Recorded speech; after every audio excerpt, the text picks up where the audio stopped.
Well, good afternoon, everybody. Time for another trip around the lake. I learned a few things over the past few weeks, made some changes, and we'll see how it's going.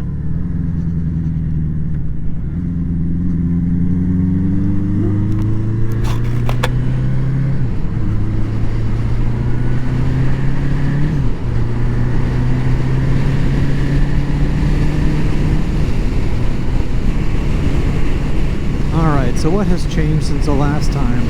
So, turns out I was misled, and I mistook some discussion online about changing the main jets from the original 102s up 4 to compensate for the 4-into-1 pipes and another 4 for the air pods, which I didn't do anyway. Well, after reading a lot more about it, finding a couple of masterclass documents online about these Kia, and I think it's a VB42 carburetor. They are a weird beast, but it turns out it's not the main jet. It is actually it is a main jet, but there's two main jets. There's the primary main jet and the secondary main jet. The secondary main jet in these was at 102. The primaries were 68. And it turns out I thought we were supposed to fatten up the 102s, which is a secondary, but that's not the case. They talked about getting a little more fuel at idle by upping the 68 primaries to allow the idle circuit to have a little more fuel coming off the main bowl at idle. After a little more research, everybody who I talked to or read up on said, just leave the jets alone and you'll be better off. These engines don't exactly want anything other than was factory prescribed. So, much to my chagrin, I ended up pulling out the carburetors. It's actually an easy job now. I've done it so many times. I pulled them out and I put in the 102s and I resync the carburetors, and we'll see. I think the idle's still off a little bit. I just have to tune it up. This is the absolute first ride. I've got maybe 4 miles on it now, since actually about 2 miles. So let's take our gas. Well, let's see. It's idle down to 1500 again. So it came right down. I think we're onto something here.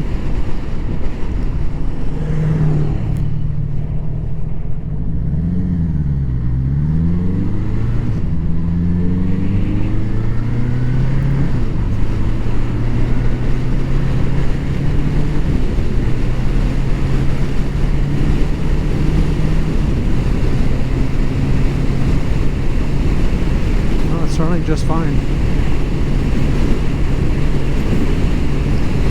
I think this is about as good as it's going to get.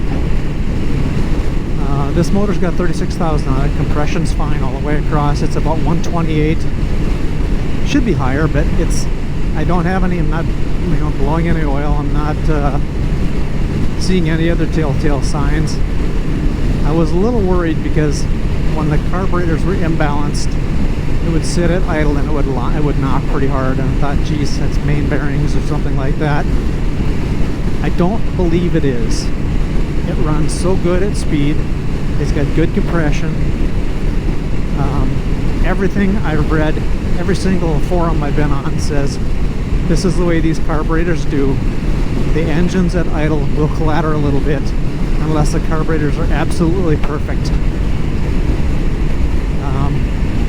I could fire the parts cannon at the carbs a little bit more. There are a couple of plastic O-rings, I guess, underneath the slides that potentially could be leaking a little bit. I took a look at them again when I pulled the carbs out. There doesn't appear to be any scratches anywhere at all. So I think it is what it is. It runs good. It starts awesome now. Just hit the switch and it's on. So there's definitely been some improvements, and from a synchronization and a vacuum, I think I had not, on my last video, I had forgotten what the measure is. I think it's millimeters of mercury, and I thought it was like milligrams or something like that, but I was wrong. If you go back and look at some of my early videos, I say I'm going to tweak stuff and I'm going to learn stuff while I'm doing this, but I'm going to get it wrong, and I have. But I'll admit all the mistakes I've made on this thing. It took a lot longer to get it going than I wanted it to, but I think we're there.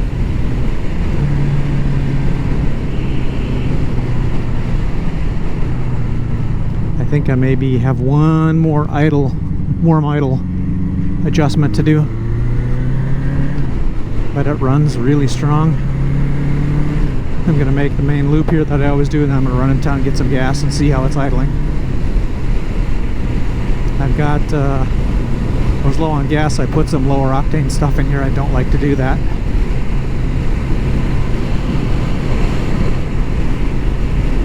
Not that it makes any difference, but I don't like using non-oxygenated. I like using non-oxygenated gas. I don't like all the alcohol and stuff in it,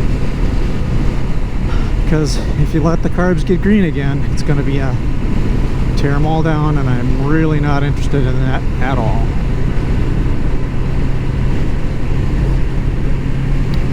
So the next bike I'm going to put on the channel is my 1980 Yamaha XS 1100 Special.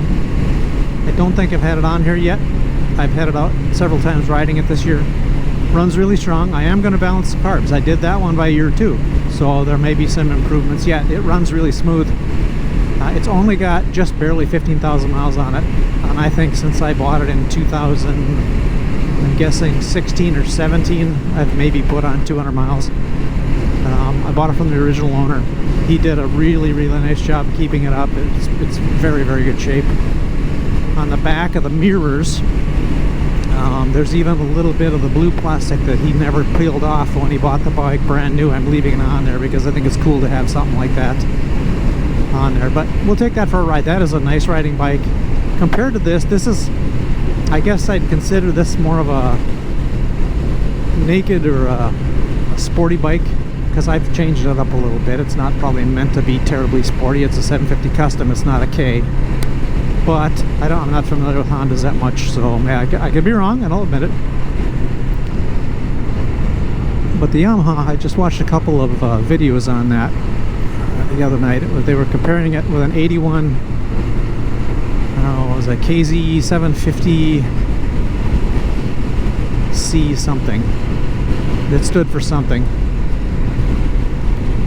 CSR. Custom spoked rim, the guy called it. I don't know if that's true or not, but that's what he called it. And that's a more twitchy bike, not comfortable to ride. I'll put the I've got it in my save list down here under bike stuff, so if you want to look for that one, go ahead. It's a good watch, and I agree with him. This guy's 6'4". The only problem I have with the XS 1100 is that was back in the day when the Japanese manufacturers thought everybody from the US was 6'10" tall. So it's a really tall bike, 31.5-inch seat height, and it's a wide seat too. So like I said, I'm 5'7". It's tippy toe for me to get it to the ground. I've thought about dropping it down. I don't like to cut up perfect nice bikes. This one was kind of messed up when I got it, as far as it had been used hard. Seat was chewed up and other things like that. It just needed some love, so it's cleaned up now. It's not a perfect restoration. I didn't paint the frame or do all of that tear down and fiddly stuff. Like I said, there's the bumpy roads here again. Hang on.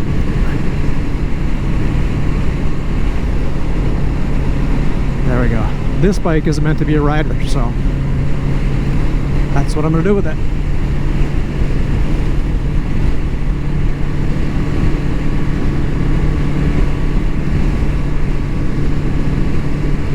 So like I said, when I got this bike, it was all original condition, beat up or not. But the interesting thing is, I've noticed on the speedometer that when it says I'm doing 60, I'm actually doing 55. I've taken this out and I've timed it and tested it, and I've gone past the little speed run type things on the side of the road, and it says when it says I'm doing 55 on the speed out here, I'm doing about 50 to 51. So there's a little bit of something going on. Maybe the speedo was worn, maybe the gears were changed, maybe the cable's wrong or something, or maybe they were just flat out wrong when they were originally made. But the Yamaha is perfect. That one I've timed, a couple different ways, and it's spot on. Okay, I'm idling right back down to about 1800 now. So I don't like that being as high as it is. I'm gonna go home and set that down, and then I'll go get gas. Like I said, this is the first time I've ridden this since I put it back together, so I never let it completely warm up. It was hot when I synced the carburetors, but I wasn't messing with the idle after riding. I know today I started out, it was ice cold, but now it's good and hot. So, and I keep thinking I got 6 gears on this thing, so my Harley 6 gears is just, I count in my head and all of a sudden I think I need to shift, but I don't. So 4,500 at 55 miles an hour is about where it is by the gauges.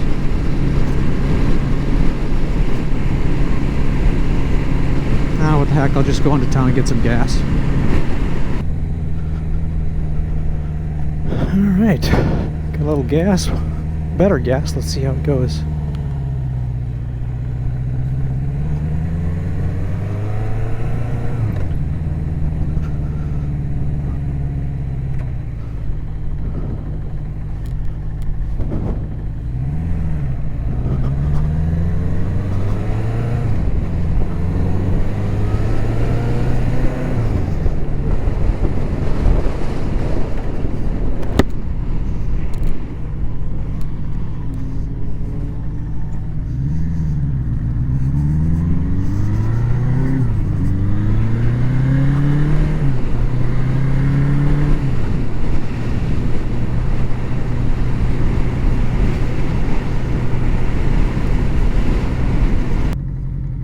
You know, I think I said a while back I put in the new clutch and I put some EBC springs in it. Everybody said, oh, those EBC springs, those are really tight.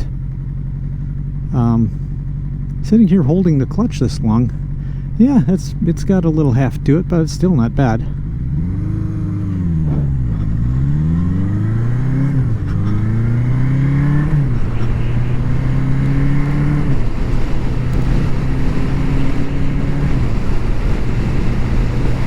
We're on 5th already.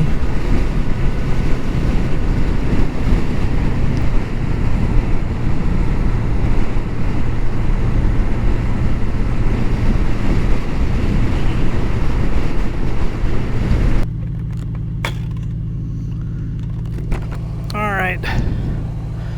Again, running about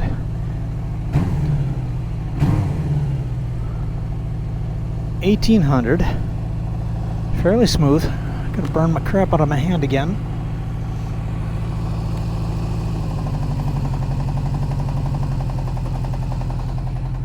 There's that rattle.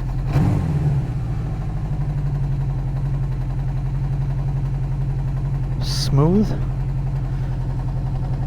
no shake, too hot to touch, of course.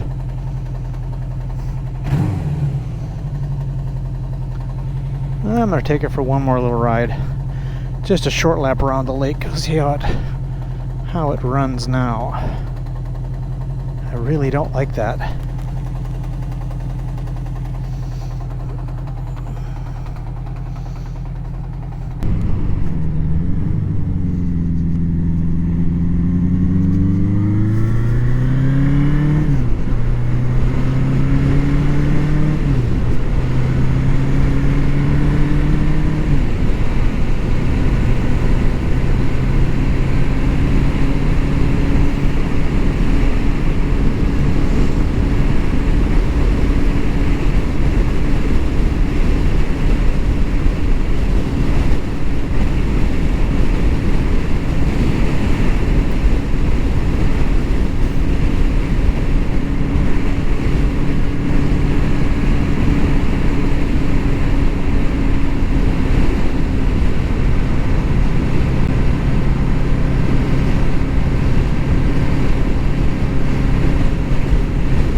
closed. Why is that? No, it's not.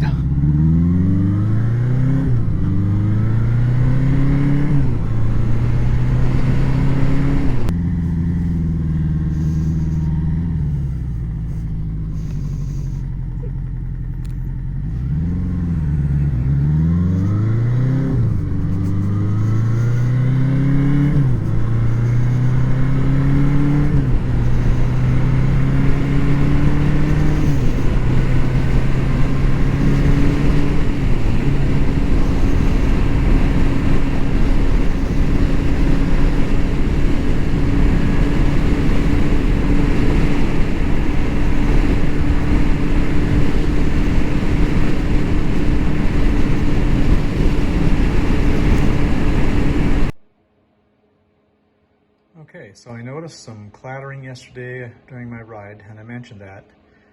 And I came home and I started poking around using the stick trick, where you hold a piece of wood up against the motor in different spots and listening for grinding and bumping and thumping and whatever. When I got down to the case, I noticed there was a lot of knock, more than I thought. So I thought, well, I better look at it. It sounded like cylinder 1, 2 was more knocky than cylinder 3, 4 when I went around the other side. There's no knocking at all that I can see or feel in the carburetors, and the knocking in the top of the engine was much less, but related to that down at the bottom. So this morning I pulled off the side cover here to take a quick look at it. I thought maybe there'd be some bits of fragments of metal or things like that. There's not, which is really good. However, one thing I noted as I was pull that out. As I was looking at the starter gear, I've noticed a little bit of chatter or grinding in it in the past, but it hasn't done it for a long time. So I took a look at it. I went in here and I started moving this around. And I got a bad angle here. There's no wiggle here, but what I found is these screws had backed themselves out maybe a half a turn. I knew that was a constant problem in these bikes. I thought I had checked it, but as I remembered, I never pulled off the full side cover. I just pulled off the front cover down in there and took a look at this mechanism when I was turning it over, looking at the alignment marks for top dead center, things like that. I didn't have a wrench that would go in there. I didn't want to get into taking all this stuff apart and make sure I screwed up the timing unless I had to. So I've tightened those down, and I'm going to put it all back together and see what kind of results we get. So stay tuned. Well, that made a huge improvement. The knock is noticeably better, if not gone. I'm just amazed at such a minor tweak. And that was it, but I suppose it was adjusting the timing every time it moved a little bit forward and back, so it does make sense.